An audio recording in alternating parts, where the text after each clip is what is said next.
Welcome to the Liminauts podcast. Interviews with individuals testing the liminal spaces between disciplines, perspectives, and practices, with a focus on Buddhism, spirituality, science, philosophy, and wellness from a left perspective. I'm your host, Ben Hawes.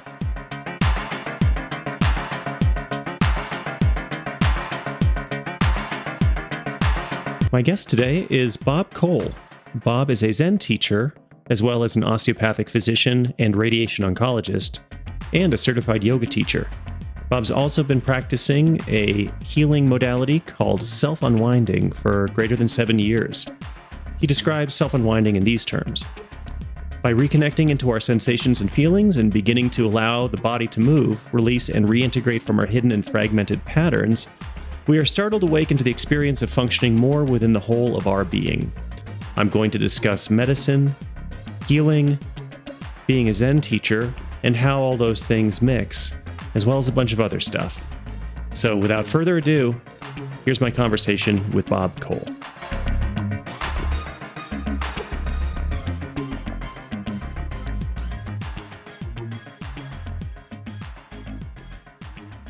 Yeah, so, for our meeting today, as an introduction of myself a little bit, it's a hard introduction because I'll give the introduction in a little resume or CV that's appropriate for this kind of work, and so I've had experience actually playing as an athlete a little bit as a young guy, and then I really wanted to be a professional racquetball player as a young guy. So in some ways that actually led me to, even some spiritual training, and then, went to, in this performance way, went to college, loved Buddhism, read everything that was available at the time, there wasn't that much. So, started meditating, and also did martial arts at the time. And so ended up starting a meditation practice in Indianapolis, and meeting, my teacher at that time. And this led mostly through the Korean lineage. And we share a common person, that Dae and kind of been tied to that tradition for a long time. And in the midst of that, had quite a bit of back pain and struggled with that in my meditation practice, and also started doing all these different body practices, including yoga, and for many years. And I'm a brand new, freshly minted yoga teacher now. Went to yoga teacher training. So, I've surrounded myself with that practice. And as a DO, have done cranial sacral, and still practice some of the DO practices. And then got interested in myofascial, and that treatment through John Barnes and Jonathan Tripodi, and other people and students of them, and started this unwinding practice, or this physical practice that in some ways started to happen to me. And that's led me to more connection in my body, and discovering my relationship again to my meditation practice, and to my martial arts, and to into my body a little bit, and has continued to evolve in this. And I'm just starting to dip my toe in the water, and I had my first workshop for helping other people self-unwind. So I've been giving lectures here and there, and have a couple people that I help unwind.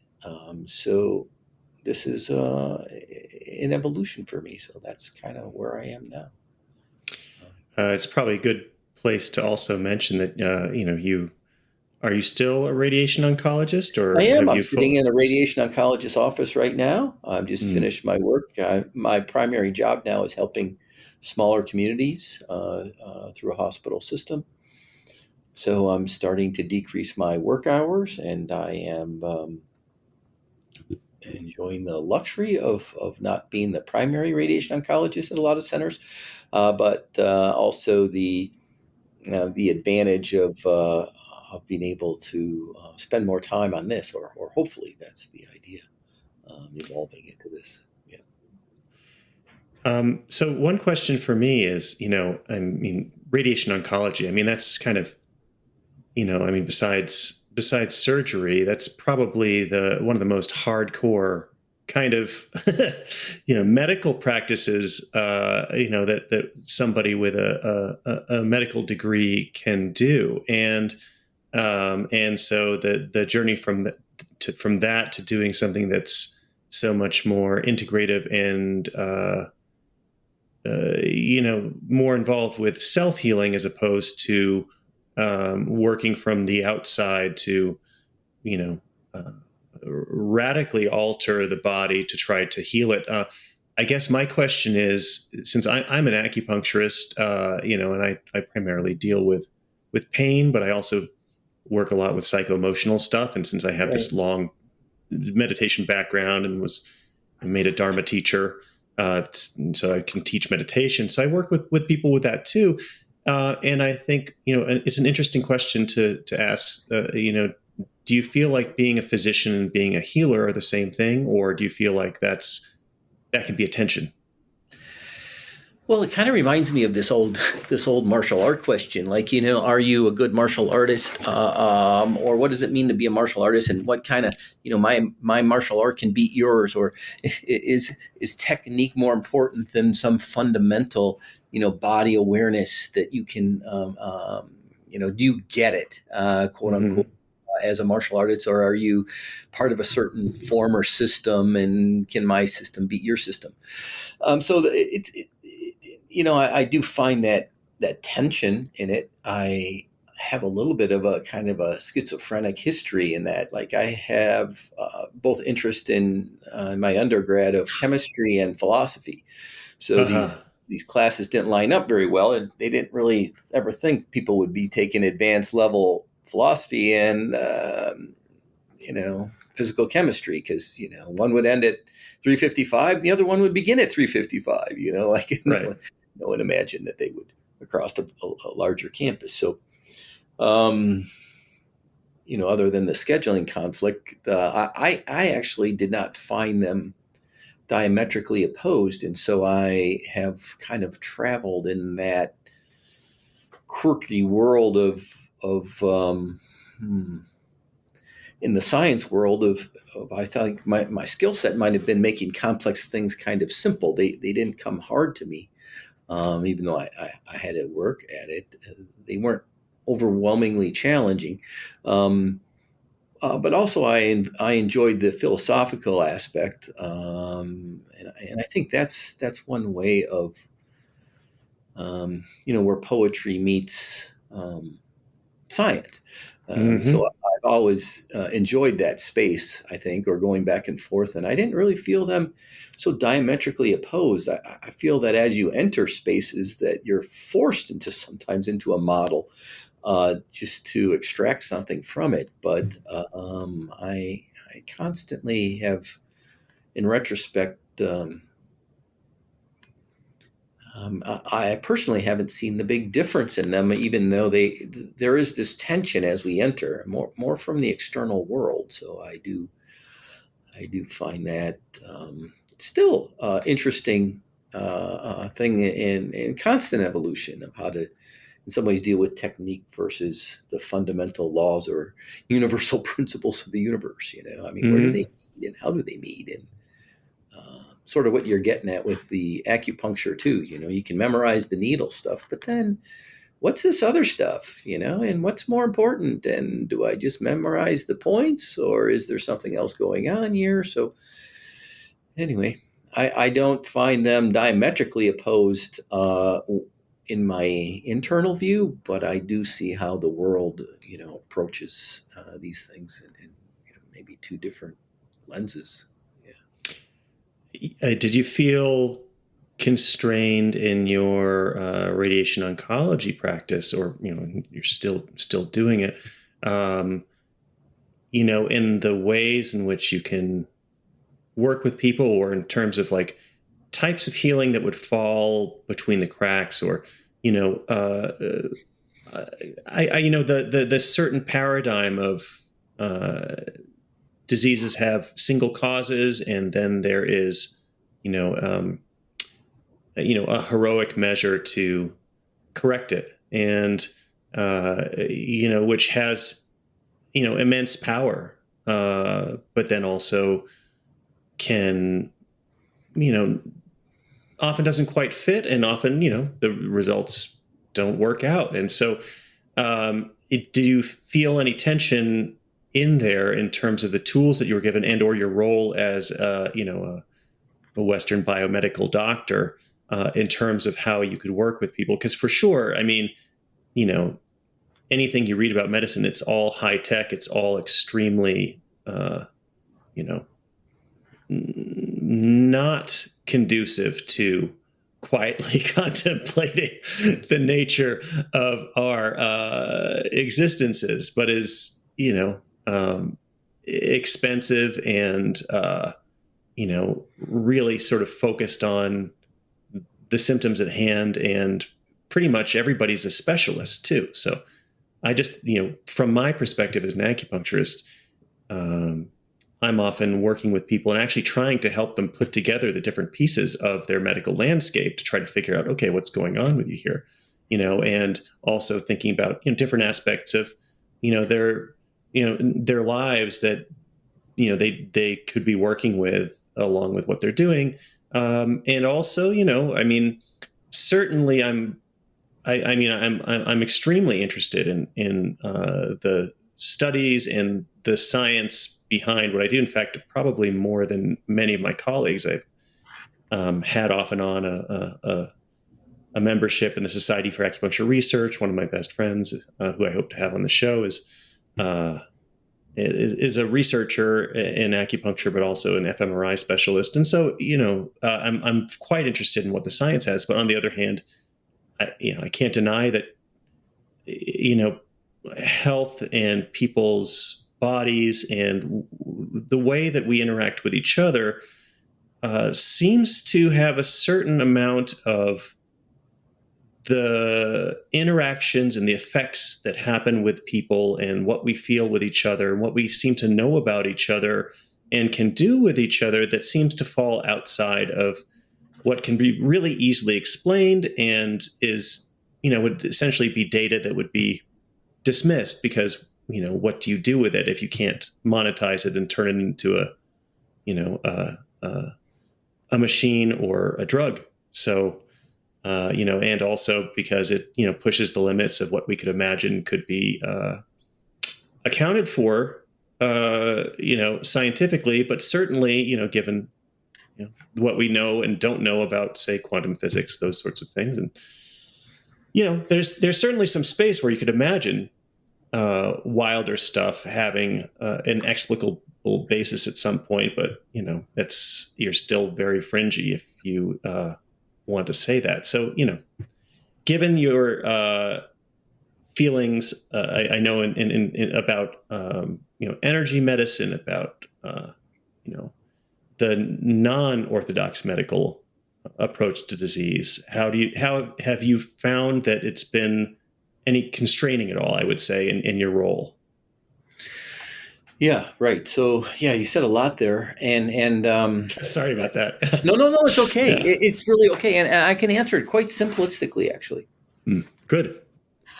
Oh, actually, that's me. Sorry, Ben. I don't know how I did that. Oh, what? I'm fine on my end. I think I turned something on here. This sounds like my. Okay, I know not to hit my phone button. Sorry, bud. Yeah, no worries. All right. So, thanks for the editing. Okay, so great question. What I would give an example.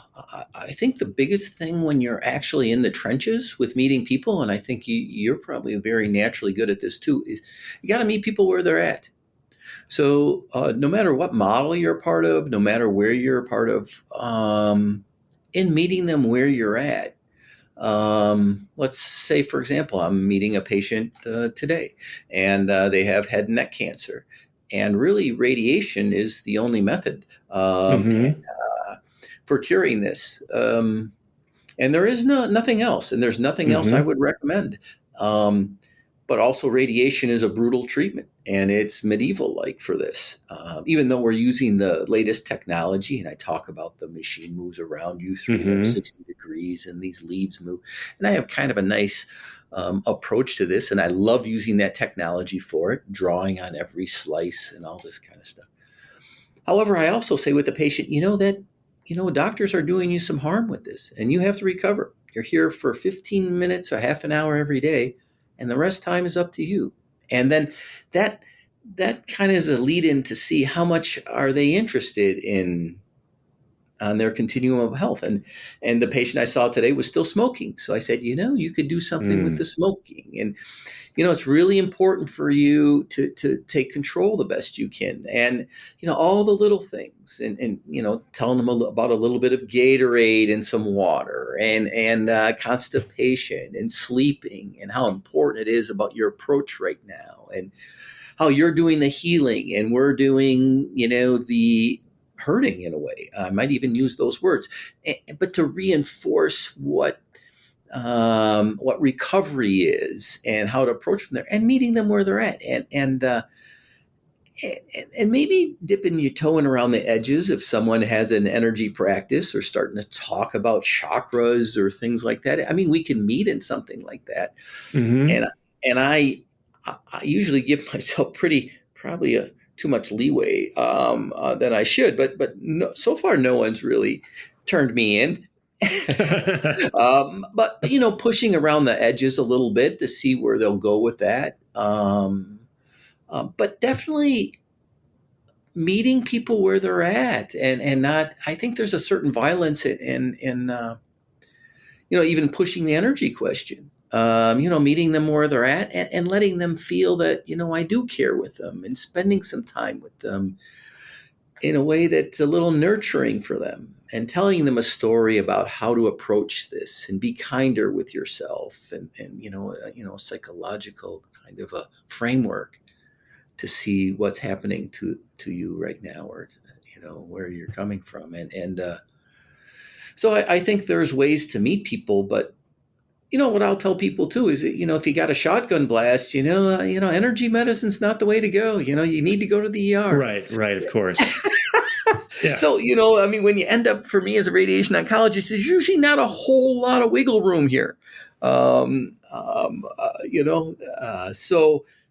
in that way, I'm locked into a model, and I rarely will deviate much from the model. But I also do, someone comes in and says, I'm not having radiation. I said, well, thanks for coming. And I'll have a tendency to start walking out, and Yeah. and they'll go, well, I really want to know just what I'm up for. I'm like, okay, well, it's your time. I'll be happy to, so that's maybe a little over embellishment, but it gives you an idea about, how to approach. So I am, as I get older too, more fearless about, that approach with people, like not pushing something that they don't want either. Um, and so that's kind of how I meet as a radiation oncologist. But that gig is running its course a little bit for me internally, as I approach things in my personal life and in our discussion. So that's part of the reason why I'm backing off on work too, or it's backing off on me too. So the bigger Western medicine questions are tough. And where do I fit in this model is a really tough, deep, real question, and the politics of it, and where it gets funded from, and how we think through all these lenses is a very complex and difficult question, actually, that is really in some ways beyond my scope, other than doing my best to meet people where they're at, because it's really challenging. So. How do you feel like your role as a Zen teacher, Zen practitioner, or Zen teacher, and your role as a physician or healer is it more of an indirect relationship in the sense that, the development of, presence and compassion and that we all try to cultivate as Zen practitioners or as Buddhists, informs what you do and flavors it and makes you better at being a physician? Or do you find that, your koan training and those sorts of things, does that leak in with your interactions with people? Do you have teaching moments, with your radiation patients, or would you say it's more or less indirect? Or do you find that now with your self-unwinding, maybe some more of the more Zen stuff starts to come in? Or is it just, these are kind of kept kosher? Yeah, that's a good question. I think I would answer it the same way as I answer other. I'm willing to go where people will allow me to go, but Okay. I'm careful about pushing the envelope. Where you see it more is actually end of life questions. People can be brutally honest in end of life. They're going down hospice, and I can help them a little bit with that. And sometimes that's a very easy track to get into. Like we can just meet and say, you only got a week or two left, right? Don't you Oh, think? yeah. Something like Yeah. that. And all of a sudden it's just like, and then you're really into it. You're really sharing at a heart to heart level that kind of during that kind of conversation, I can even feel, the hair stand up on my arm a little bit like, whoa, this is real. Hmm. And a lot of times they're leading it and no one else has asked them. Yep. Like, what do you want done? What do you feel about things? And they just come straight forward, just like just an arrow of honesty, and it, usually hits me right in my heart, like, Mm. oh, because people have not been inviting that kind of discussion. So, you know, and even to meet people in a treating paradigm. I just treated someone. I'm at a little hospital in Rice Lake, and I just kind of, in some ways, pushed a little bit. A beautiful little lady, and she had a destructive lesion on her ring finger on one hand, and she was bleeding. And she says, "I don't want anything." I said, "Why don't we just give you one treatment today, get you on the road, and then you'll have less pain and less bleeding." And sure enough, the bleeding stopped, and her fingers feeling better. And basically, those are non-issues for her. And she doesn't feel like eating now, and she's having a little bit more natural transition. Hmm. Instead of being on opioids, which I know made her a little crazy. So I think that was a nice place to enter into both. We had nice Hmm. discussion that way, and ironically, my mom was just passing away at the time, Mm. and was on hospice too. So, bringing all those kind of together, and yet standing in a place that says, this is what you should do. Almost helping her a little bit because she was back on her heels a little bit, and then, entering in a way with both invitation and a little bit of confidence there. Um, and so I felt like that's kind of a nice service to be able to provide, and that's when it shows most often. Um, Yeah. I for a while I did hospice visits as an acupuncturist, and uh, yeah, I mean it's quite an honor to be, yeah, one of the last people that somebody interacts with before they yeah, go, and yeah, trying to do anything to kind of make those last moments count. And I mean, it doesn't always happen, but it certainly seems to be a time where, in some ways, people uh, are not even bound by their health because they're in such dire health, right? Everything is falling apart, and yet something quits being bound to it, and that sometimes there's an amazing burst of energy, or vitality, or presence near the end. And just the one case that I remember, I was down in Navajo reservation, and working on this woman, and she had just terrible metastatic pain, and she didn't, she was hoping that she wouldn't have to, take as much opioid medication, so she could be a little bit more lucid. And I did acupuncture on her, and she's like, I don't have any pain. Yeah, yeah, And I was like, wonderful. well, I have no idea how that worked because, she had metastases everywhere, right? And she's like in her Right, bones and everywhere, and and yet, you know, one treatment, and then she passed away that night, right, right. lucid. Yes, So, it's quite amazing to see what the body's capable at, kind of at these extremes, right? It's at these extremes where there's nowhere else to go, and we have the opportunity to sort of let go of our own preconceptions about what the body can do. Of course, it'd be nice to let go of some of those before we're on death's door. right. So I guess that brings us to the self-unwinding, and maybe you could talk a little bit about what that is and how it came about with you. Well, we could actually meet in that slightly transition in a very odd way. I was reading a note from Halquin, and he said something like, "Oh, actually, it was Tozan, a sword master." And I'm not sure if I got any names right, but the moral of the story there is he was a famous sword master, and on his deathbed he said, for younger people to die before you die. And that's always kind of a line in Zen, but it since we're kind of putting two things together here, I think there may be something in this as far as the self unwinding too.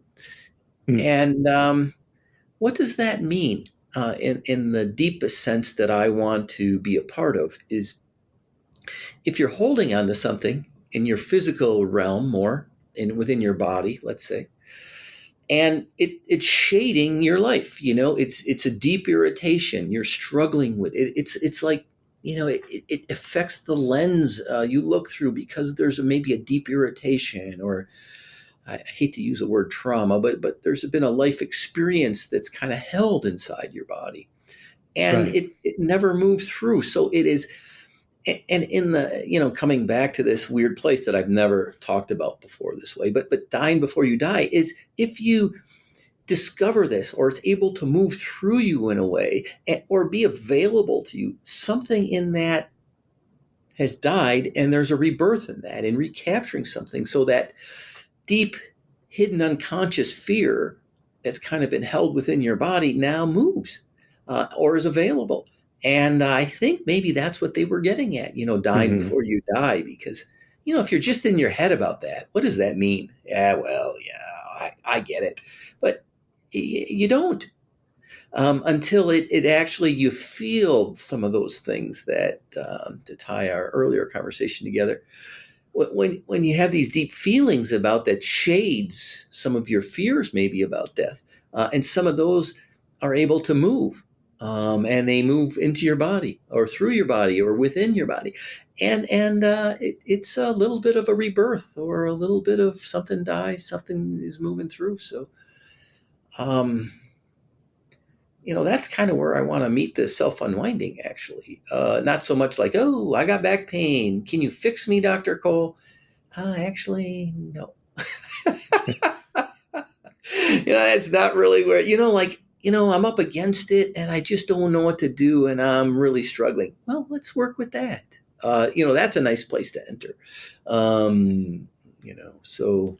So, Um, more in working with the reactions to the situation, and then seeing what happens with the situation once you've worked with the reactions to it. More of that on that level. Yeah, I think in a way, when someone comes to you, there has to be like a little bit of willingness, either a curiosity or a desperateness. Desperateness is a great place to work from. Uh-huh. Like I've had More MRIs, suffering necessary. I've seen everything. I've been to the neurosurgeon. I've been here, and I got nothing. I got like some old movie, Officer and Gentleman. I got no place else to go. I'm like, well, you've come to the right place. That's a wonderful place for a potential shift, for Right. Those are someone. my patients typically. They don't usually go to the voodoo doctor first. So That's I right. usually get people for whom everything else has failed, and that's That's right. And that's how I began my practice, and that's those are the people that I tend to see. So it's kind of interesting to only see the people for whom everything else has failed. right.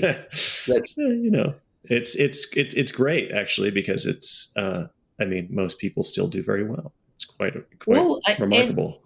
and maybe that, Ben, too, is almost the prerequisite for some of this kind of recapturing your own self-healing, because there's a willingness for a patient or a person to have a little bit of a paradigm shift because they've been trying externally, and they kind of are, maybe even intuitively drawn towards you, and or there's a willingness, and that even in that willingness, that desperateness is part of the potential, you know, shift or change. Hmm.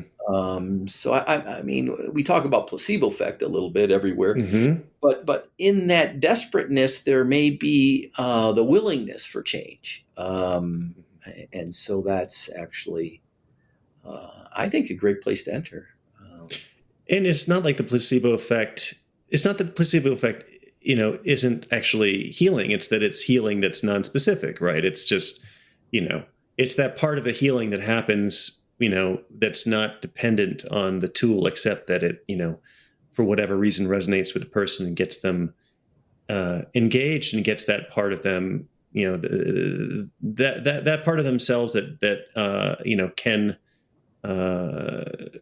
can start to heal to engage. And then, of course, you want to add on to that as much as you can. But, placebo effect is actually quite interesting. And one of the leading acupuncture researchers, Ted Kapchuk, he basically pivoted to placebo research because he's quite interested in the body's self-healing mechanism and taking placebo away from its pejorative connotations and bringing it back into an examination of the body's healing mechanisms. Right. So I think in the self-unwinding process, there is a movement towards recognizing our own self-healing mechanisms, and that, I could, um, and when you actually feel it inside, like something's happening good that my body's telling me about, it there's a shift in your consciousness, like it's contracting in a way that I didn't expect, but it's helping me. And just in a very simplistic way, let's say my back is hurting, and all of a sudden my abdomen and my psoas starts to cramp, and Mhm. it's opposite of what you might think. It's actually bringing me, instead of extending my back, which feels like that's what should happen, the opposite's happening. But in that, it's creating, maybe a wave of then going back into something, and then you get articulations you never would have imagined as a DO. Mhm. Like that's genius, and and there's a certain allowing of something to happen, and then there's a reinforcement that you're kind of just anatomically built for it, like some little weird little Buckminster Fuller kind of little geodesic, some kind of tensegrity model that all this is fitting together. And if Mhm. you just Mhm. engage it, it starts to flower like a little umbrella, starts to open up a little bit. Like, oh, that's how I engage with it. That's what's supposed to happen.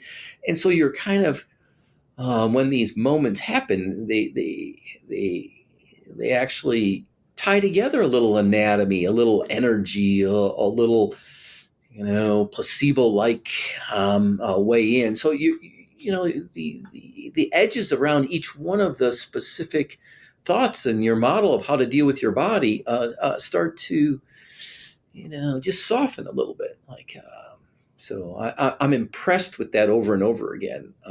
How our hidden models can restrict us. So, appreciating the limitation in them, and that there can be these little quantum jumps as far as appreciating some help, some self healing, is kind of the amazing process for me, and the actually also the humbling part of it, because you're just, when you kind of think you kind of know what's going on, it seems to head in a direction that you go, oh my. It wasn't. No, there's another little curveball. So anyway, Could you describe a little bit about just the self unwinding itself? At both, sure. like, what happens? How would you describe it? And then maybe describe when you first started to become really aware of the technique in your life. And one of the reasons I'm so interested in it is just because of my own experience as a meditation practitioner. Um, Early in my 20s, I started, after doing a couple of 90-day retreats, I started to get spontaneous movements in my body. And Zen Master Dae called it Zen Tourette's. And in a lot of ways, it's very similar in the sense that I'll have spontaneous movements, sometimes even vocalizations, but a lot of times it's just shaking or jerking, and sometimes quite violently, sometimes a vibration. And then it would sort of work itself out. And then, in some ways, when I can kind of feel that energy when it starts to build and feel it move. And one of the interesting things that happened was I had a DO, um, who was a craniosacral mentor of mine. And when he was working on me, his body would jerk, and he'd say, "Okay, yeah, that's the release coming through me." And after he did that, it started happening with me when I would do craniosacral on people. It's like a transmission. Yes. And so I kind of put the two and two together. I was like, "Oh, okay." And so then oftentimes I would have these little releases where I would feel the release in the patient moving through me or in other people. And then actually start to notice other people, including some of my patients, would start to have actually more releases and in shaking and stuff. It's very interesting. Yes. It's like Yes. contagious Kundalini energy, and Yes. Yes. so I don't know if that resonates or that's anything similar to Absolutely. you. But I mean, I know I just, even going into this, I read this wonderful article from 2014 in Lion's Roar magazine, by Edward S.B. Brown. He at the time was the abbot of Peaceful Sea Sangha in California, and he had this enormous emotional releases and shaking in Suzuki Roshi's Sangha, and during sessions and stuff, and nobody really knew what was going on with him, but Suzuki Roshi kind of allowed him to allowed it to keep on going, which was, and he eventually started to figure out, what it was all about. But nobody really talked about, the stuff that comes through us, especially trauma, all the sort of somatic capacitors that have soaked up all of this emotional energy and pain and tension and reactivity and anger and violence and fear, and Yeah. Right. it gets discharged when we no longer suppress it. It's sort of like your leg jerks oftentimes during acupuncture, because as you start to relax, because the inhibitory mechanism of the sympathetic nervous system is calmed down, and so these spontaneous releases can start to happen. And I think meditation, often, yoga can do that, all sorts of stuff, but we don't really talk about it. And I think, it actually kept me from doing group practice for a long time, because what do you do if you're sitting there and then all of a sudden, I know. you become the center of Me attention, too. and not in a great way. And a lot of people don't know what to do with it. And a lot of groups don't know what to do with it. So you want to talk a little bit about that? I'd love to. So Ben, thanks so much. So that's that's where I live. And so Mm. how it happened to me. This will help a little bit. So I had a lot of pain, and I was really good, I think, at this dissociation, and I just thought that's the way it should be. And so I'd done yoga for a long time, all this meditation. Meditation was very hard for me. I struggled in meditation. All my sympathetic nervous system would get going. I had a lot of pain. And then I had these like breakthroughs. But they'd be so intense that, I couldn't settle into my body, even enough that I couldn't eat if we stayed in If I sat down, I could eat. But if we stayed in kind of meditation posture, either I could be on fire and just kind of like, Mm. like I was just, eyes wide open and like some sort of like, don't mess with that guy kind of thing. Um, eh, but I couldn't settle in enough to eat, it just wouldn't go down. So like my sympathetic nervous system was probably on fire.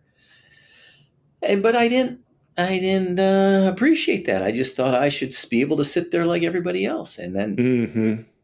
I went to a therapist, and I had one treatment, and then it was okay. And then I went again, and then she said something to me that really shifted everything. She says, "Do you know you're leaving your body?" And it was like perfectly Hmm. timed. I thought, well, that's what I'm supposed to do when I have pain. That's I leave my body, and then I can just take a lot of pain. And I'm like, oh. And it occurred to me, and she was genius about it. She just let me figure this out on my own. And it occurred to me that maybe I could let this in, and I Mm. should. So it's like the direction turned around, and there was a U turn. And in that U turn, it like I just was able, or that was the start of all this winding up. Started to literally unwind, and for me in that beginning with her help, it was very Mm. violent. Mm. And I had learned to be kind of a martial artist, and no one ever got into my body. It was like she's working 1 millimeter in, and I just would Uh, scream and yell, like. And so I had very loud, I mean, at the top of my lungs kind of stuff in the right. beginning. So,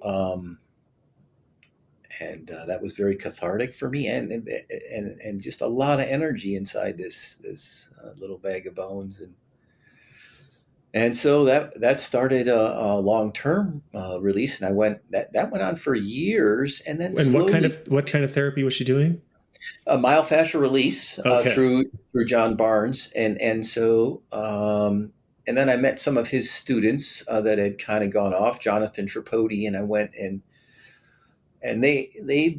their mode of action mostly is putting their hands on you to be the one who kind of facilitate that. And so or a few people doing it, two, three, four, five people on you with their hands, and who all are unwinders, and then that really sets you up for kind of a big release. So that kind of model, um, that was my primary way in, and then it's just started to happen more on my own, um, and started to be gentler and more organized, and more all the time. I tell you one quick story too, is Hmm. that I noticed during my difficult unwinding that some of my patients were starting to, I think, unwind. But I had, a little beautiful lady that I had a little relationship with. All of a sudden, I'm getting cramping in my calf. This cramping, I've never had cramps before. I'm like, oh my goodness. So, about half my patients, that I was seeing as a radiation oncologist were starting to unwind unbeknownst to me, which I mean, I don't know. I only mention that because if I usually don't bring that up too much, because there's really no. That's the objective guy Right. in the It happens, midst but you of can't. another world. There's I where the two mean, worlds come right. together.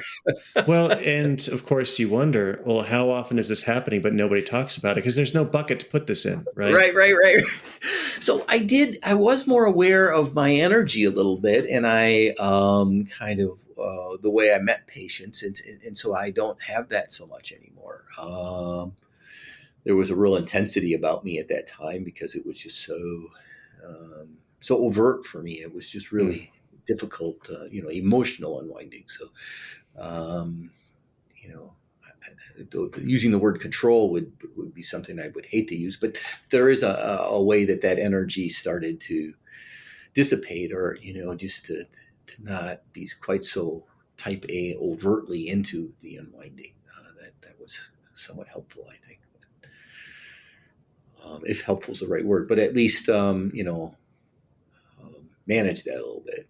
You know, kind of open up the beer bottle just a little bit and letting the fizz go out, right? Uh, not just shaking it up and letting it all out in one big one big bang. So learning a little bit about how that works. So that's been part of my process ever since, actually. So I know you mentioned you didn't, you were hesitant to use the word trauma, but certainly trauma is a big word right now. And I've been reading Gabor Mate's The Myth of Normal, and yes, the good Dr. Mate has talked a long time about trauma, and along with Bessel van der Kolk's The Body Holds the Score. keeps the score. Keeps the score. The Body Keeps the Score. Those two books are kind of extraordinarily really point to the somatic and personality distortions that come from even what would be considered just regular trauma, right? Because everybody goes through stuff. Everybody goes through stuff, and it comes up and affects the that becomes our karma, the way that we see everything, the way that we act, the constraints on our behavior, the constraints on our freedom, really, and what we can think and what we can feel and what we can even do with our bodies. Right. And so in some ways, we're sort of having this renaissance of trauma. I mean, the first wave was, the 60s, 70s, where all of these body works began, and counter therapies, all sorts of alternative medicines really got going. And it now seems like we're in another phase of it where it's becoming quite mainstream. How do you relate to the concept of trauma, both as a practitioner of healing modalities, whether radiation oncology or especially with the self-unwinding, and then also from a Zen perspective? Yeah, well, that's a wonderful question. Well, first of all, I in my radiation oncology practice, it's pretty easy. I don't really touch it too much. Yeah, other than as an unwinder, I'm really sensitive to it. I hate to even use the word, but if someone has some really true trauma, I start to, if get a little over my head in some kind of trauma that my body doesn't feel like it can quite handle with somebody, I actually kind of back off a little bit. Mm-hmm. Because I don't necessarily feel trained in some of those worlds, but that's pretty rare. But I think there's a wonderful way, Ben, that no one really asked me from a Zen perspective. And I think, related to our first part of the conversation is I think we're meant to be in unity with something, with the girth, the ground, with God, with the force or the Tao. And we're meant to be in unity with our own bodies, we get our own self where think we're on the outside. We're lonely. My mom's over there and I'm over here. And you're like, it's kind of our first big trauma. Like, oh shit, I'm on my own. Like, how did that happen? I'm lonely out here, and I think we experience that in different ways. We can manage it psychologically and we learn how to get through that. But I think that's one of our major traumas. And then we're going through our life trying not to die and trying to protect that guy. So that's kind of the Zen way of intermixing trauma with this no self thing, which is kind of a fascinating way to approach it. But I think there's something very fundamental about our life and death and protecting this small self or whatever we would. And even if you've had some experience in your meditation, there's a lot of opportunity to discover how these hidden quote unquote traumas within our bodies are need to be explored a little bit, because maybe the initial model of having an opening is your beginning way in to then say, well, what about my these inherent, deeply held quote unquote traumatic experiences as a kid need to be lived through a little bit or felt through or accepted or I think sometimes in Zen there can be this idea that you have a big Kensho or Dai Mm. Kensho. And that's it. I'm done. I've made it, and it takes care of everything. It's completely gotten to the root of everything. I know there's not a self. I feel unity. I'm in love. It's like this happily ever after, a little Cinderella story. I think there's some deep hidden little story in that too, and at least for me, there was, and that maybe allowed me to train some more in a hidden way too. But I think that's limited. And Mm. so I think we come even after some kind of breakthrough, or especially after a breakthrough, that's the time to do some of this body embodiment practice, and to invite some of these areas that may not be completely visible in the beginning, and to say, hey, there's maybe something more out there. And so I think there's a lot of opportunity for that um, within my practice. Um, this morning I've got two things. So this morning, you gave a Dharma talk during the Furnace Mountain Sangha Temple of Zoom daily Yes. meditation period, and you talked a lot about feelings and how there's actually quite a literature of stories of people dealing with big feelings. Do you feel like what you've learned about dealing with feelings with self-unwinding and with all the therapies that you've gotten?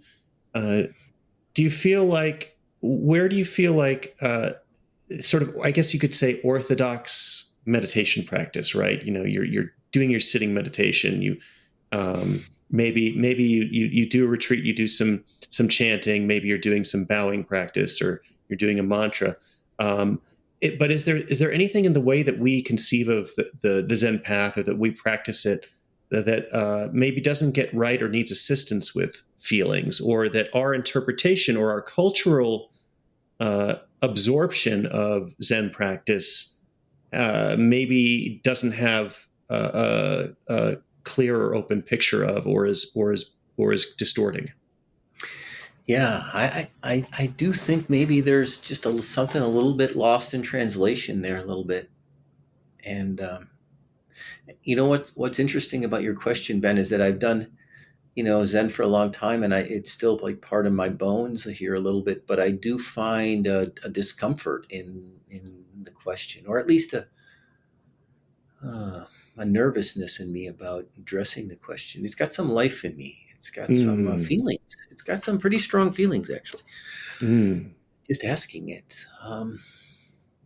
And part of the feelings are just a little bit of anger too. Like a little bit of mm, anger in some ways. Not that anybody in Zen ever said to me, go down, sit down, and shut up. Well, I mean, maybe they had, but but I mean, it was always an invitation. I could leave at any time, but within that structure, I did, feel some of this overt pressure, and it kind of reminds me, maybe there's something lost in it too, even culturally. A friend of mine, or a person I did a little bit of training with, Corey Hess, he trained at a Japanese temple, and part of his history was this non-directive body movement with a mm. guy named Marvin Solit, which is a DO, and he's got an interesting story that sure sounds like unwinding to me.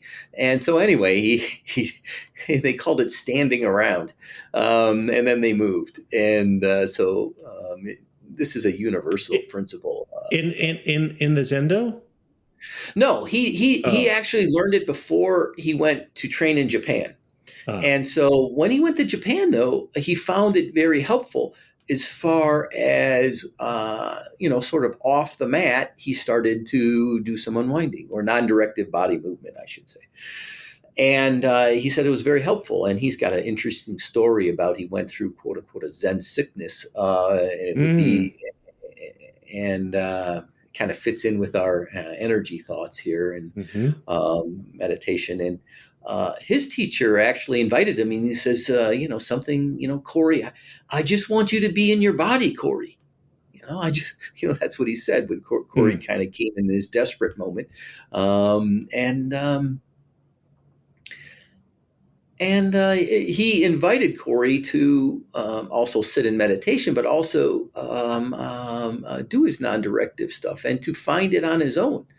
And but actually, to tie these stories together is that Corey also talks about the little grandmothers who would come in and help cook. And maybe it's a little missing piece that us Americans or the Westerners don't quite have is, maybe some of these heartfelt women giving Corey a hard time about his cooking skills, and yet being really endearing too within the environment, within the field. And even Degas talks about the little grandmothers who would help show up and cook. And, maybe there was more of a yin kind of presence somewhere underneath, and someone taking care of you in a little different way that was hidden but really powerful, that didn't quite translate. So I kind of feel because Zen can often be can feel like an extreme sport, right? It can feel like an extreme sport, and maybe there was the hidden grandmothers within the extreme sport that allowed our nervous systems and allowed some of this compassion to seep through. And they're hidden within the structure that when this got transplanted, no one ever thought of transplanting the grandmothers. But it's just a kind of a fun thought on the side. Right. Well, because the practice has, when it came to the U.S., there was no community, right? The community had to be created. And so it was, deracinated and pulled up, the roots, and then the roots put down in very different soil that had, didn't have the same ecosystem, right, of lay people and generations and families. Right. And, right. It was essentially, okay, we're going to take this monastic model without the surrounding Sangha and plunk it down. And then people are going to figure out how to be either monastics or semi-monastics. And then if you have kids, well, we don't really know what to do about that. And we've been sort of fumbling ever since in, not just Zen, but most of these monastic-based Buddhist communities that, came with, very powerful charismatic teachers and with a lot of, romance about the practices, but maybe a very individualistic adoption of it as, sanghas are groups of individuals who are performing these, solo feats of extreme, spiritual, accomplishment, right? Everybody's, free solo rock climbing above the chasm of, madness and death, right? Right. And, you're not really in competition, but you sort of are, right? You're in competition with yourself, and you're also like, well, am I going to become a Zen teacher? Am I going to pass all the koans? If I'm not, right. What does that mean? What do I have to give up in order to do this? And, there's certainly, of course, is a place for those sorts of things, but it's very unbalanced in a lot of ways. There's no feeling of community solidarity and this, this warmth that you feel when you're, say, on a retreat in Korea, and all the lay people come in and bring presents and food for you, and the old grandmas show up, and it's a very different experience. Yeah, that's I think the thing that impresses me about Zen over and over is when I work on some of the koans, or I just even presented the koans this morning, I think these guys got it. I really do. I really think they got it. But what we're doing with it now, I don't know. It reminds me of my brother and I used to play chess, right? And we learned, from the book, and then all our pawns would be out, right? And then someone would walk by, oh, you guys learning how to play. And you're like, well, how do they know? Well, you got two pawns lined up on each side. We memorize the moves, right? But no one had shown us yet that things could really jump over. It didn't occur to us yet. So, that's maybe a very simplistic example, but we know the moves, we know about Zen practice, but what subtleties that are so important about the movement on the board, right? And the movement in our consciousness, that, you get what, and what are we carrying maybe too, that is a little different than a whole nother culture. Maybe a little bit more shame and guilt or something, or maybe a little trauma in our bodies that they're not used to. Maybe they sit in a cross-legged position, as a young person, and some of this moves through them, and they don't have a need to do some self-unwinding. Who knows? And we've somehow been set up for this through our culture. Those are just flying out in the breeze. But it gives you some kind of idea that this, the difference between what Zen and the heart of it is, and then how we have been struggling to translate it. There could be two things there that are a little bit separated. Well, and I think too, we didn't take the whole thing, right? Right. We being, the West, we took the parts that were most interesting or attractive, to us. And so, when I was practicing in the Kwanum School of Zen, where Daegak did his training, I don't know if you were much in those circles at all, but the Zen master Seung San, brought the Choge tradition of Zen over to the U.S. from Korea, and one of the things during some of the chanting kidos, they would have a time for doing non-directed movements. People would just get up and kind of spontaneously move around in the middle, and everybody would be chanting. And so, but it was one of these things, nobody really talked about it, right? It was just one of these little, like, oh yeah, here's this little tradition, you can do it if you want. But it wasn't like something that we talked about or happened regularly. It wasn't something that's like, oh, on the schedule tonight, every Thursday, non-directed movement, right? It was almost like a kind of shameful, weird thing. Like, well, you can do it if you want to. It's sort of, if you're the kind, if you need to do that, here's your time. But it wasn't really tied into like the need for it, right? That it's that there could be stuff that's getting worked out in the body and in your heart and in your body mind as the practices start to crack things open and push you up against your limits. That something else is going to be required. There was sort of a lot of one-on-one, almost artisanal instruction from Dae Do Soen Sa to his students. Like, oh, you need to do mantra because when you have lots of emotions, mantra is better. Sitting's not so good. So there's a lot of sort of, artisanal one-on-one telling different students, but it never became kind of like, here's the book, right, of all the different things that can happen and then all the different things we do. So, I think we're there. Those seeds are sort of in there, but they have not been as nourished as other ones. Whereas, Zazen, right, is like the crown jewel. And, there, of course, we do chanting and stuff, but that's still popular imagination, right? Where we're just, stony triangles on cushions and, cold ashes under rotten logs. Just no warmth in winter, just these these stone obelisks, in silence. And certainly there can be a noble beauty to that, and it can be really useful. But for me, Zen it personally is a lot louder than that, and so I've struggled with a lot of confusion and guilt about not kind of conforming to the model of what a person who's been doing 30 years of practice, what should be happening in their body and where they should be, and trying to figure that out and not having really the resources, just a little story here and there. Right. So there'd be your story, this, Edward Brown or whatever, all these different little bits and pieces, but not a real big awareness. And so I think there's an opportunity now with all this discussion of trauma and the embodiment of trauma and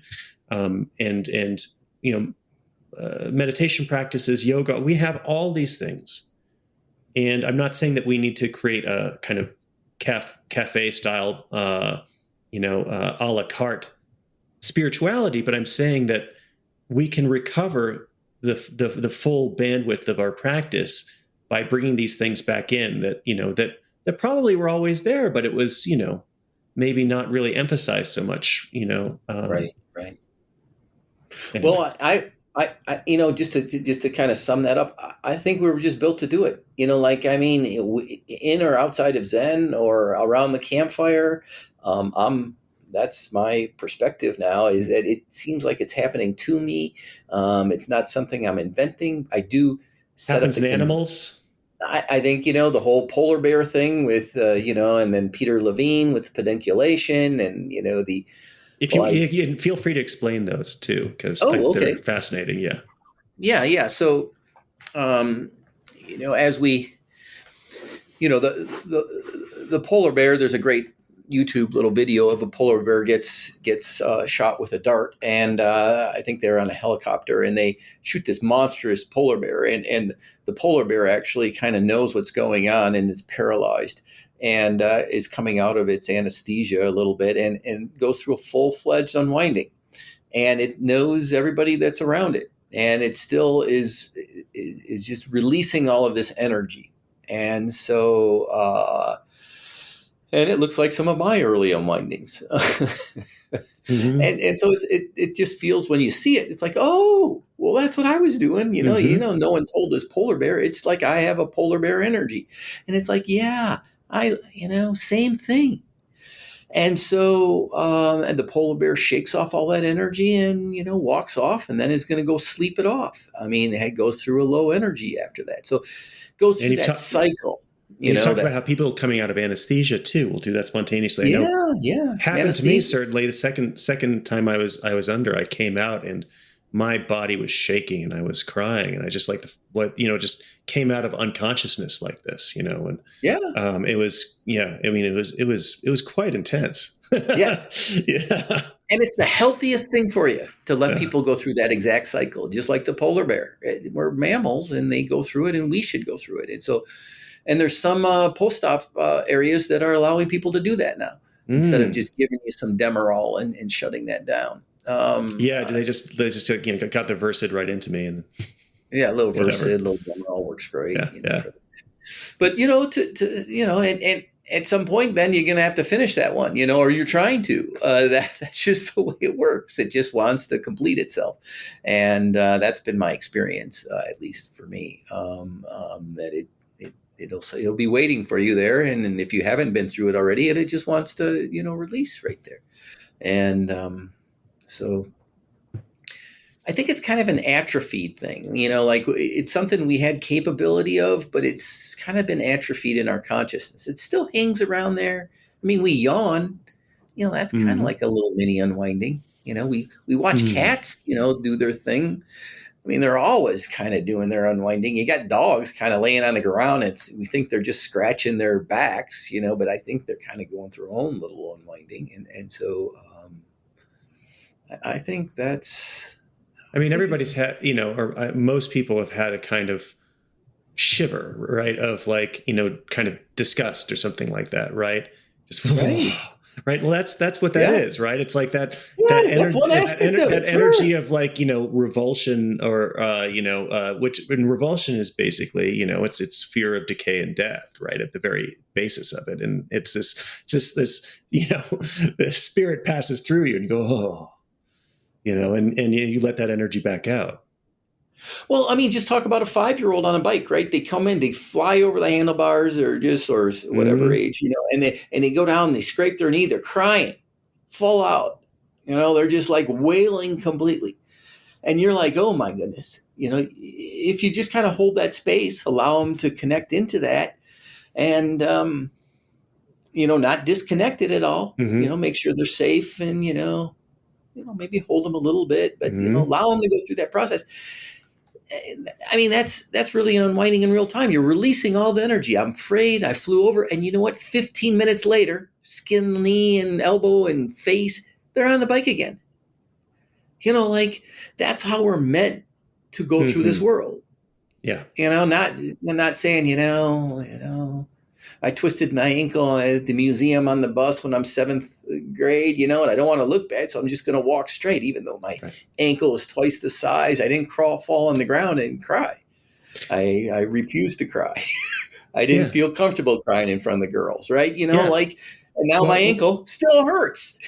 yeah. I mean, these frontal lobes that we have grafted onto the, animal brain here, these, this weird calculator that we have up here that we tend to identify with, has the ability to tell you that you don't have time to heal, or you don't, you're going to look funny, or if you do what you need to Yeah, do, that's or you don't deserve to get better. I certainly right. find children and animals respond extremely quickly and completely to acupuncture, for instance. But pretty much all interventions that I do with them. I mean, a baby has colic. I barely have to touch it, and boom, Yeah, right. child has had constipation for 2 years. I do one or two treatments, boom, solved. Because that Right. body just wants to get better. It just wants, It wants to get better. this green shoot trying to find its way out, and you just take that rock away, boom, it wants to go up. Right. You do that to an adult, and it's like, well, if I go up, then I actually have to do my job. I have to, Right. Who I have knows to what's face, all in I have to there? face the fact that I haven't been up in the sunshine this whole time, and the grief of what have I been doing with my life, and the shame that I haven't, all this stuff. It just kind of builds and builds and builds, and so we really do put the kibosh on our healing process all the time. And Yeah. there's people will look at you funny if you're letting it hang out.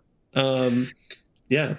That's, I do find overall that my unwinding though has been pretty appropriate. Like Mm, even if I'm going a slow unwinding in a hospital president or mm, something, it's kind of moving through me, but it mm, doesn't, it seems to be okay to mm, kind of move what's an appropriate time and place. mm, And, I'm in an interview with you and I feel a little emotions coming and I feel a little mm. small unwinding in my body when we're talking, but it seems to kind of calm down and not just happen. I'm still in charge of what's going on, unless the energy gets so high that then it's difficult to bring yourself back. But that's pretty rare. That's pretty rare.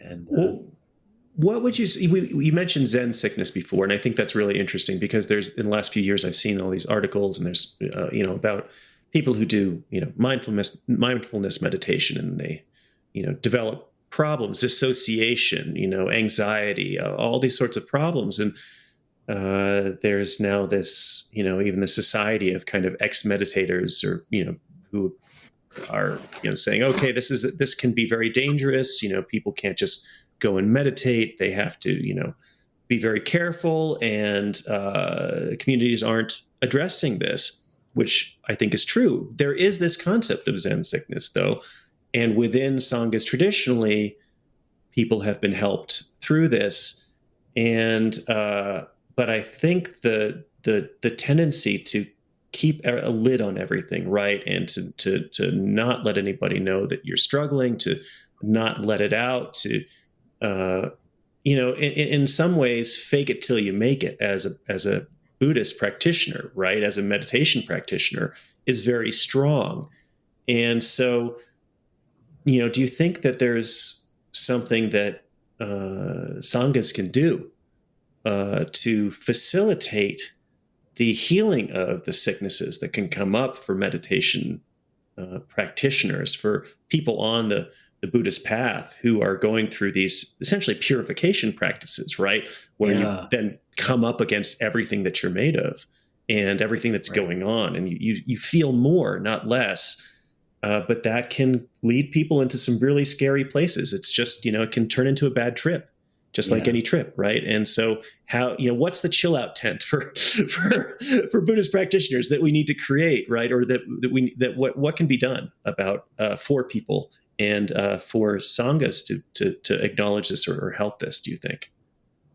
Well, I would answer it this way. I was reading, during during my unwinding process, I've constantly looked to other sources, and one of them was Kundalini, right? Uh-huh. You touched on it before, and I've read a couple books, or quite a few books actually, or most of what's out there on it, Yeah. because I'm wondering, well, what is this, and how does what's happening to me fit into this, and what's interesting about even and I can't remember his name because I just read, but I one of the authors who wrote a book on Kundalini, um, and that I trust, in a sense that he seems very articulate, and anyway, he said something that rang true, and in his writing he writes quite prolifically, but the sentence rang true. He says, "Well, don't be a moron." I mean, he said this, and I love that. When things are getting a little bit overwhelming, we need to empower each individual to say, don't keep on the gas. Don't trust an environment that doesn't feel right for you. Don't set up this idea that meditation is going to cure you when you feel awful. There should be a lot of confidence or a support in people when they're not doing well, to be able to back off. And so I think there's more of an appreciation of our nervous system now a little bit. It's not meant to just be on the gas. I I mean, do you think So, part of it is that, sanghas are essentially a bunch of individuals getting together to kind of meditate as individuals together, but there isn't this sort of sense of, you have say a monastery or that's enmeshed in a community, traditionally, in Asia, and so there would be essentially resources people would, pitch in and help out, and there'd be a history of that happening, and we don't have that. So I think, you're having people, they really don't know what's going on, and if it's just something that they have to pass through, or not. And I think that in some ways speaks to the extreme individualism of the all against all competitive ethos of living in a Western capitalist environment, right? Where everybody is essentially an individual agent supporting their own brand and competing with every other person. And even if we're sanghas, there's, we can come together for people, we can pay for a GoFundMe or that sort of thing. But the centrifuge wants to throw us all apart and create, and completely atomize us. And I think that we as Buddhists haven't really caught up with just how much our society is flying apart, and how we're all flying apart. We're in this cosmic expansion of the bubble of our society pushing us all apart. And so I can see how people would get very lonely within their practice, even with a sangha, because especially now it's like we get together on Zoom too, which can be wonderful, but you don't have that kind of tea afterwards, right? You don't like mingle and have have the ability to kind of ask some questions of your peers and that sort of thing. You have to sort of really seek that out. But even before then, I think that there's this sort of almost professionalization of meditation, right? Like kind of like yoga, where and I think a lot of times this happens in, say, Vipassana, right? Where I'm going to become a Vipassana instructor. I'm going to do all this. I'm going to become this meditation professional, and then I'm going to teach other people. Maybe that's like part of my, therapy practice and all this sort of thing. And so there's this, again, kind of fake it till you make it sort of paradigm where, it becomes your individual thing that you are building up as a skill set. And then when it turns out that this tool is literally a double-edged sword, right?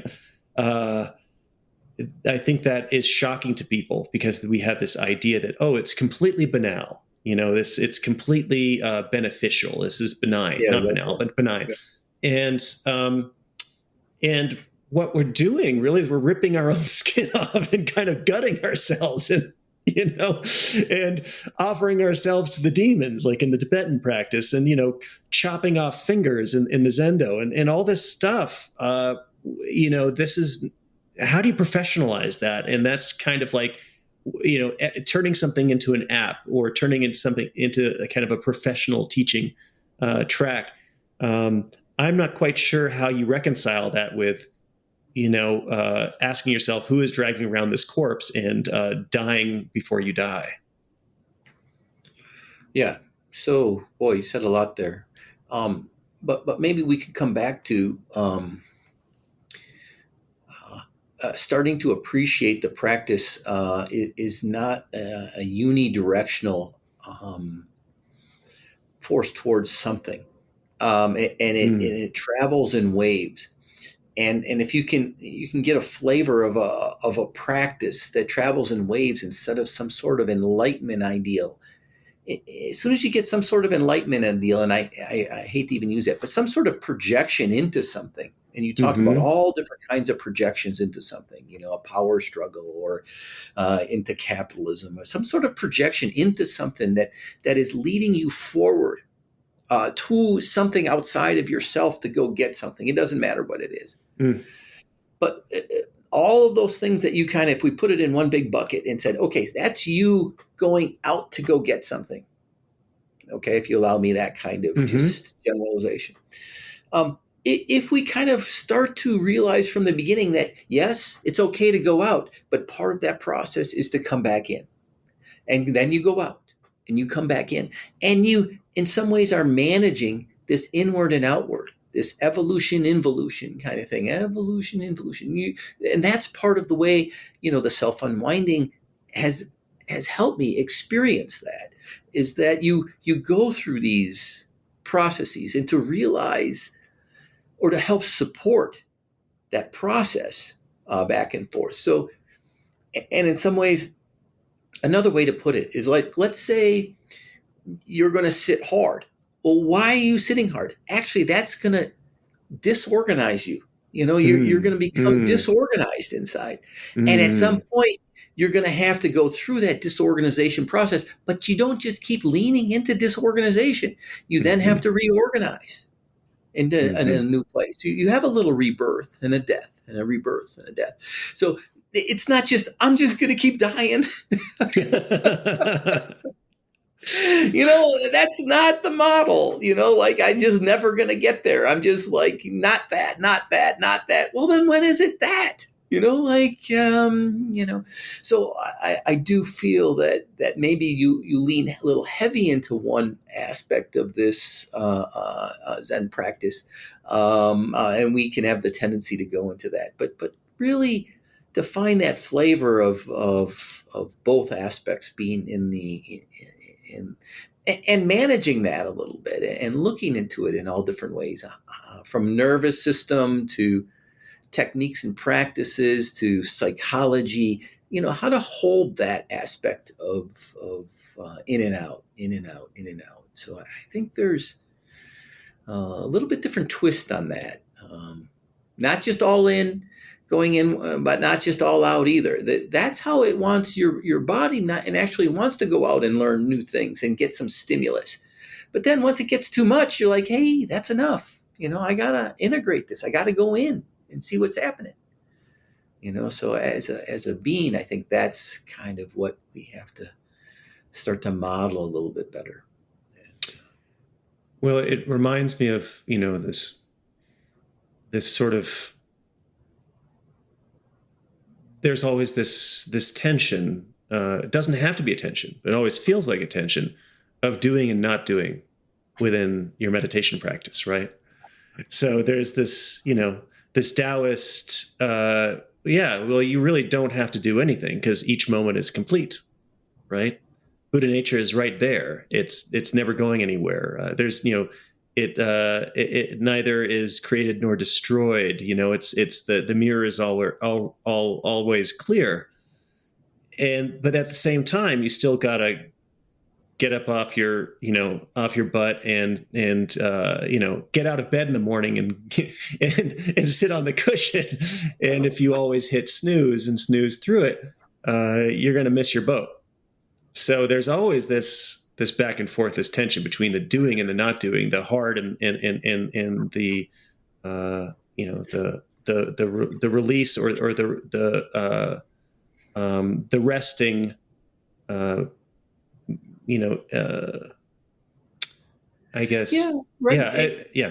Let me talk about that a little bit. So, like, even though I've never really worked with such a you know advanced Zen student as yourself, I would, if we kind of entered the body there, we maybe could stop right there and say, what is this tension, and Hmm. actually, I mean, even for a moment here, kind of sense into it, like what is Hmm. the tension, like, and how does it feel Hmm. inside me? And when I think about these things in a little bit of a koan like, and I let them foster a little bit, like where is the tension coming from and where do I feel it in my body, and can I use this maybe as even a little mini gate, to look in and to kind of feel in and look for some integration or look for some disorganization, and see, maybe these are two disorganized thoughts and they're keeping themselves at bay within me for whatever reasons. And so let's say we work with that and felt into that and actually stayed with that. And I think that's the beautiful part about Zen and having a meditation practice is that, some of us after sitting for, especially like yourself, 90 days a couple times, has the ability to stay with something. So you stay with this and you're like, gosh, actually, this is a lot more uncomfortable than I expected, this tension thing. And it's maybe something bigger and maybe it's not even logical, but it's got this quality. And I think that's kind of the body koan way of meeting that. And to tell you the truth, as I've worked on koans, there's this point when you're pretty juicy in it, where you're feeling a lot. It's like, wow. Hmm. And when you're feeling a lot in your body, it's actually a place where, like, all of a sudden I'm answering a few koans. Hmm. Like something's Hmm. happening. There's a little alchemical, but within that, there's a lot happening within my body that I'm holding. I'm a little furnace for something happening, Hmm. in my experience. So, I think we have to be careful about asking questions with kind of an intellectual with it, and just assuming that they're there in this tension. And then if we bring them up and we foster them, there might be a whole lot there, or it might be just kind of a little bit of a bullshit. Like, actually, it's really not much. That's really not an issue for me in a deep way. It just falls away. It's kind of like, that was just sort of a thought thing, but maybe it's something more. And so I'm really interested in the things that propel me into something more when we're talking about practice. We're talking about Zen practice, which I have a lot invested in. And yet, has it been harmful to me in a way, or has it helped me in a way? And I feel I have a lot of feelings about that. So that's been a place for me to enter within my body in real time, even talking to you, and in my talk this morning in some ways. So I think that's where I'm really interested in meeting. Um, and so that's the exploration for me. Anyway. Well, I think that's one of the interesting things about Dharma talks, or even a talk like this, which is sort of you know a two-way Dharma talk. I feel like Right. where you're going between, oh, I'm going to look at these words and understand their meaning, and koans are like this too, right? I'm going to look at these words and try to understand their meaning, and then I'm going to cut off thinking, and then see what's there, and then you go back and forth, and it's um, and in the beginning it's kind of maddening. It's like, well, how am I supposed to do my practice then also think about this koan? It doesn't make any sense, right? What do you do? You think about it, and then you're like, I don't know anymore. Okay, go back to Mu, or Kwanzaa and Bosal, or whatever practice that you're doing. But I think these kinds of uh, intellectual conversations. I think, I mean, sometimes in Zen, I certainly found, when I was meditating, a couple decades ago, and living in Zen centers, that there was really a tendency to say, oh, that's all just thinking, just cut off thinking, and just do it, right? Um, but if you have a really complicated mind and you're also thinking about the world and you want to talk to people and have a nice conversation, then I don't, this is also just a thing that our bodies are doing, right? They're just making these sounds, and our minds are cogitating, different blood's going to different areas, and it's just this is another physical activity. It just happens to be involving words. So there really is no conflict, is there? No, it's the words are in support of the body, and the body's in support of the words, and I think it's good to have a roadmap a little bit, and it comes back to a very simplistic model for me. Is this is the carry wood and or chop wood and carry water. That's the function. And but in that is also talk to your neighbor while you're going and talking about where the fish are, and because you just while you're carrying, and maybe talking to your significant other while she's helping you carry some wood too, and those are ways that your words are supporting the function and they're in harmony with carrying the wood. And I'm not sure there's any separation there. And but there can be a separation when there's secondary means for everything. Like you're not in union in harmony with your body. And you're like, I'm carrying wood so I can make a few bucks so I can get the hell out of this place because I hate this damn place. And I'm tired of being stuck with these dang Zen guys here. All they're doing is meditating, and I want to go here, and I'm unhappy here. And so now you're not necessarily connected. Your primary goals are some sort of secondary gain, and you're in your head, and you're not fully present with your whole being, so and those are terrible ways to talk about it, and the Zen guy in me is irritated about those words, but it gives you a flavor. I think that the words can help support the experience or be in line and aligned with it, and I think that's when words and thoughts can be very helpful. The problem is when they're in control and they're leading. Here I'm going to do this. I'm going to a Zen center to get this. Like, oh, dude, good luck with that. And I think that's where Zen's particularly good at that, of meeting that immediately. But then you get over that first step, right? Okay, now I got it. I understand. And now what? Now how do we align this up? How do we be on the internet together? How do we share some time together? Right. How do we... Yeah, in a serious way, like how do we, instead of going fishing, me and you, we're going to be on a little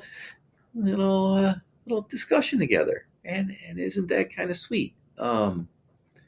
So finding the chopping wood, carrying water in our quality right now. Can we find that?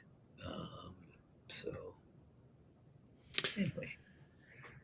Well, I don't want to take up too much of your time. I've got two questions. They could be very short questions, or they could be a little bit longer, and I might not get both. But one is, our world is, there's this feeling that the world is becoming more and more toxic in both literal and metaphorical ways, environmentally, and but also in terms of the amount of hatred and anger and distortion that seems to be growing and growing and growing, and as a someone who is in a health professional who's trying to help people with their bodies, with their pain, with their minds, there's a certain amount where in a sense, it all feels palliative in like hospice, right? Where it's basically we're patching people up to throw them back into the meat grinder. And, there's certain time periods where stuff's going on in the outside world, and everybody gets a lot harder to treat. Everybody doesn't respond, like they were. Like there's 2016, the election 2016. I was in a pretty, conservative, Republican rural area. But even then, after the election of Donald Trump back then, all of my patients were in this high sympathetic state of, everybody's body was not responding the way that it had before. And, So, as a healer or as a doctor, as a healthcare professional, but also I think this is also true for Buddhist teachers. We are working on individuals, but it seems like so much of what people are sick with has to do with, uh, our lives together in general. And what do you feel about our roles? Are we just Dutch boys sticking our fingers in the holes in the dike, and there's just, while it's pouring out all around us, what are we doing? Yeah.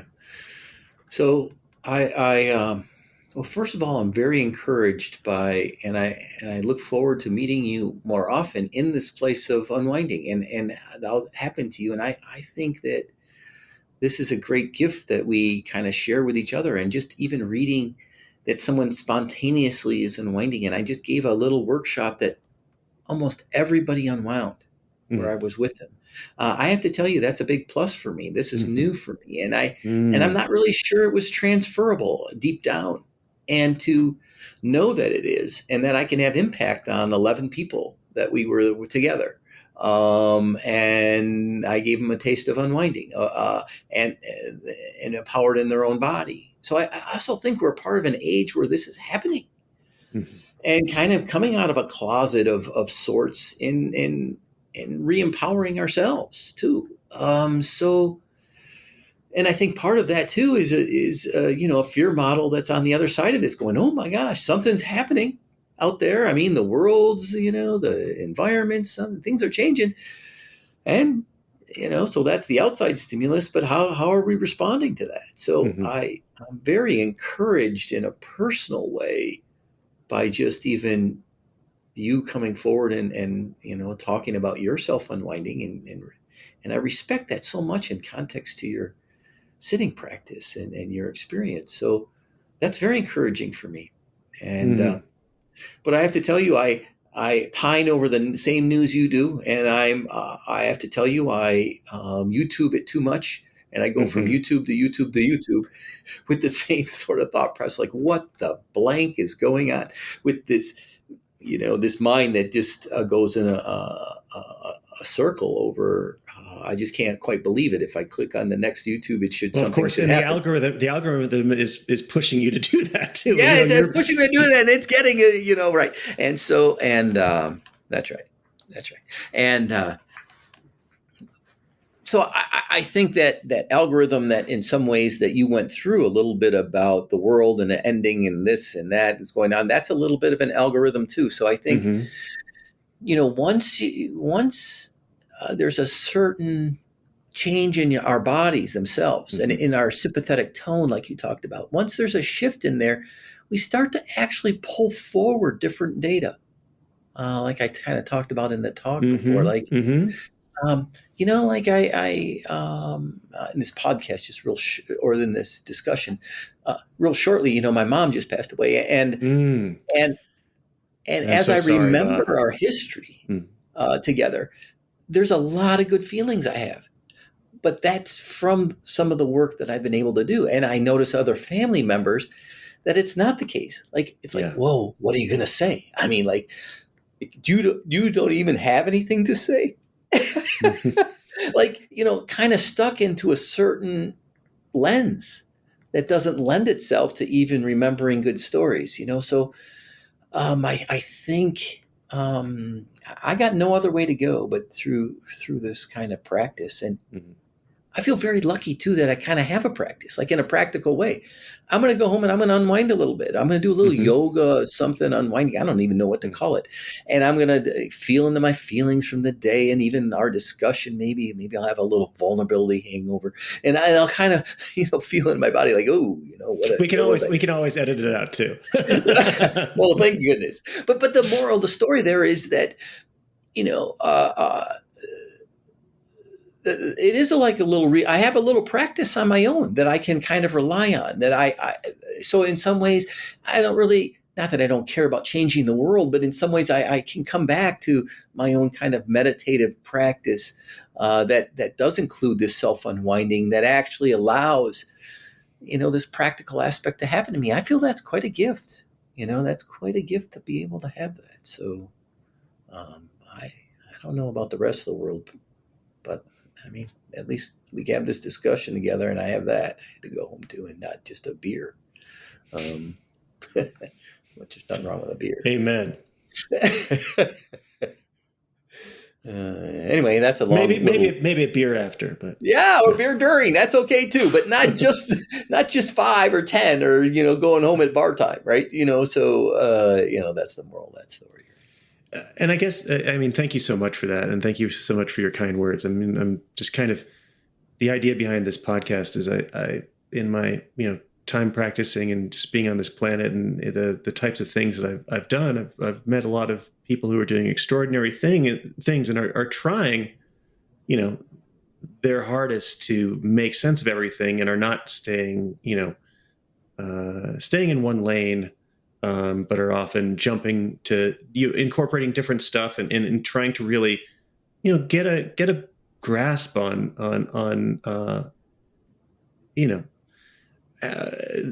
the many different veins of knowledge and experience, or the many different types of wisdom that we have here, the many different types of practices, and the personal, the societal, the psychology versus letting go of the ego. I mean, all these different things, and so just to have somebody like you on here and willing to talk, and I think this is going to be.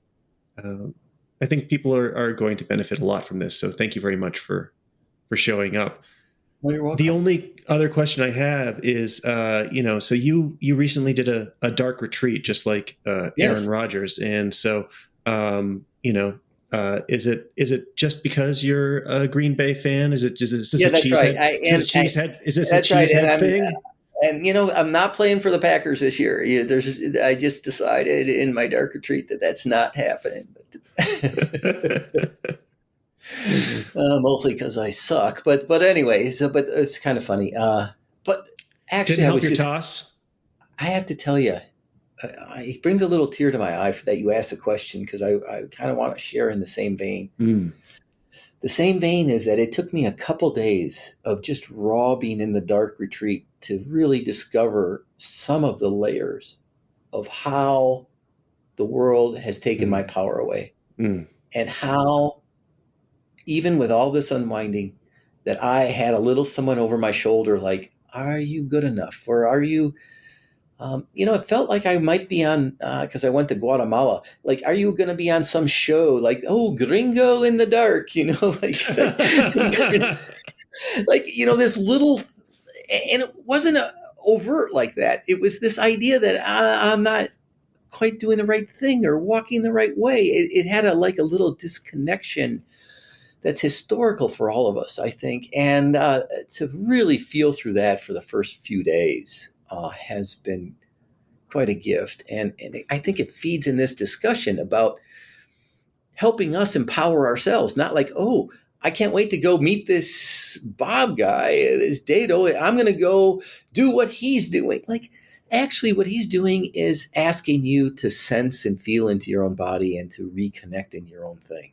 And I'm your champion, I'm on the sideline going, good luck.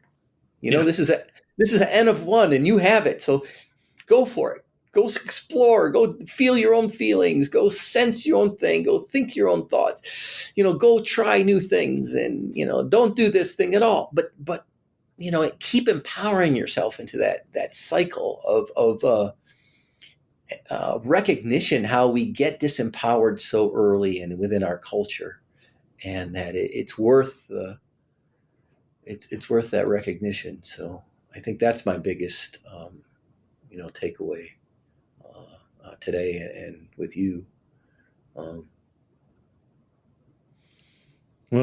Thank you, Zen Master Bob. And if people want to find out more about Selfunwinding, where should they go? Well, I do have a little www.selfunwinding.com. I have a little bit of a web page. It's a fledgling web page, but it's learning and growing.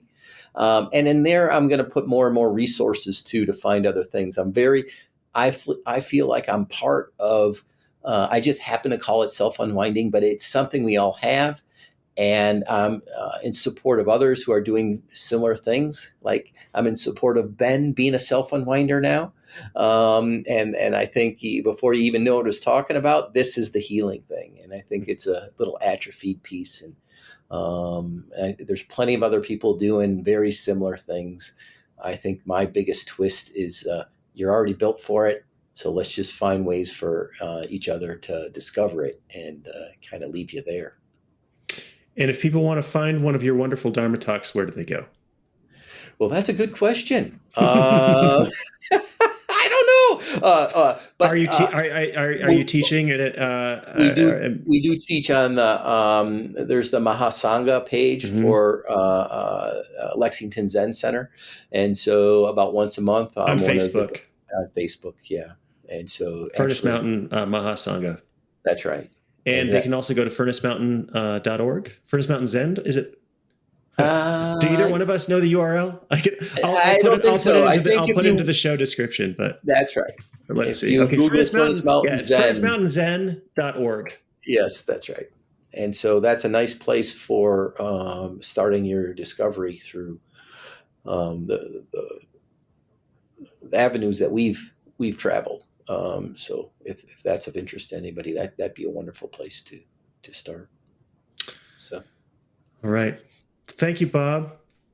Thank you, Ben. And maybe we'll do this again sometime. I'd love to have you back on. I feel like we scratched the surface. Yeah. I really want to know how you're, even from this discussion, if it opened up something, if you start unwinding a little bit more, I'd love to hear about it, because this discussion, sure triggered me a little bit, so I got a little movement to happen here. So anyway, fantastic. Maybe it'll vibrate other people too. Yeah, sounds good. Thanks, man. Thanks for listening. You can find plugs and links in the show notes. If you've enjoyed this, you can feel free to contribute to the Patreon at patreon.com/theliminauts. Till next time.